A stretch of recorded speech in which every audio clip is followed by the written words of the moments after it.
Now, I am joined by commentator and CEO of Recastled, Kosha Gada. Kosha, great to see you. How are you? Great. Good to be with you, Rowan.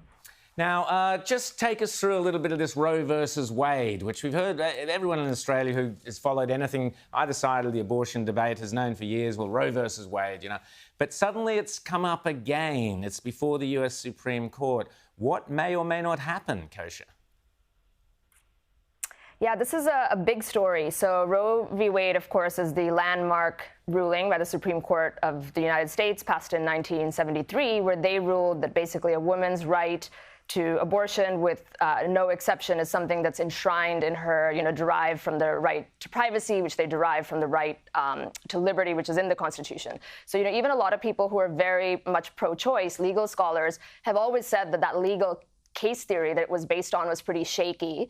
And as a result, at some point, at the right moment in history, it is likely vulnerable to sort of being retried. And I think we're in that moment right now. So the state of Mississippi has brought a case that the Supreme Court has agreed to hear, which is basically saying they want to pull that back and ban all abortions except for very limited exceptions in the state of Mississippi at 15 weeks. This is actually in line with many, many countries around the world. The United States is an exception compared to those countries, with having more leniency around that.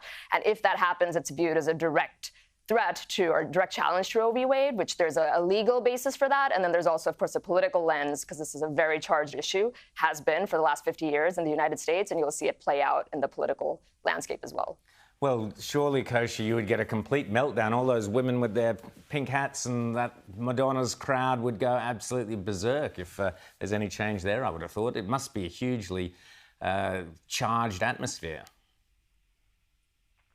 Yeah, I think, the polling, if you look at it, it's sort of like 15% of the country is strongly opposed to anything, any abortion, any exceptions. About 15% of the country believes that it should happen all the way up to the moment of birth. And 70% of the country is sort of in between. In general, they don't like it. We don't like it.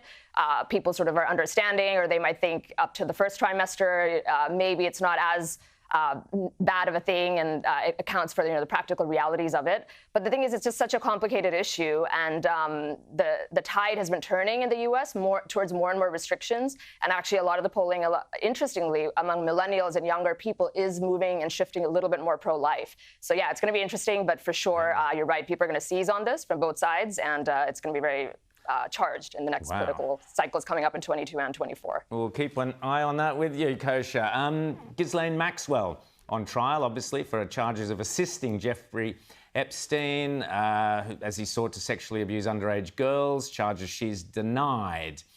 We've had the first week of the trial. What do we know so far? This one's tricky because since it's being tried in federal court in New York, cameras are not allowed, and we can't see what's happening in the courts. The witnesses or the accusers are all giving their testimony under pseudonym, so it's really hard to kind of make sense of exactly what's happening play by play, unlike, for example, the Kyle Rittenhouse trial where everything was live streamed. But basically, I think, the reason why people are really, really interested in this, it's a couple of things. One is this whole story, this whole operation just has so many salacious details in it, and for better or for worse, sort of the voyeuristic side of human nature is just really interested in it for that reason. The second is that Jeffrey Epstein, many feel he escaped justice because of, the way that whole thing went down and his untimely death.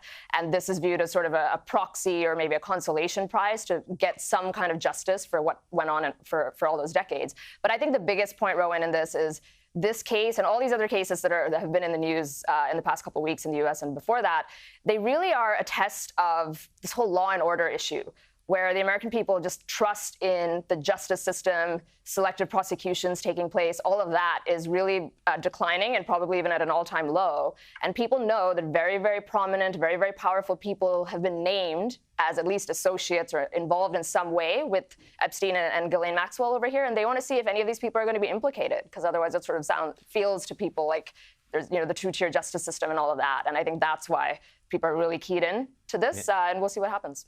Fascinating. Well, speaking of law and order and crime, Alec Baldwin has come up with a new one. Never heard this one before. Well, the gun, it just fired itself. I don't know what happened. Have a listen to this interview.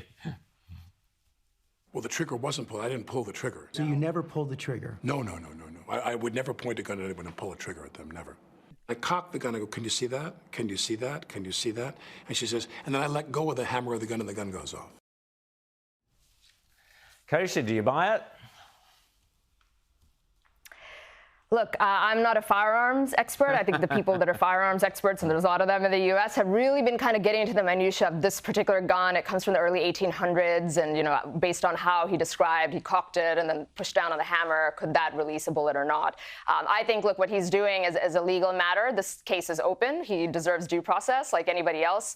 The DA in Albuquerque, New Mexico, has not decided one way or the other on what kind of charges to bring or whether to bring charges. And what he's trying to do is shape the narrative and the court of public opinion, get out in front of it. And I think as a legal matter, the more and more he can suggest that he didn't pull the trigger and it wasn't pointed at the cinematographer, the less and less likely he might be to find criminal charges brought against him. But, we'll see. He's under a lot of heat right now, that's for sure. Yeah, sure he is. Kosha Gada, thanks so much for coming on Inside the News, and have a great Christmas, and we'll see you next year. It's a pleasure. Merry Christmas. Thank you.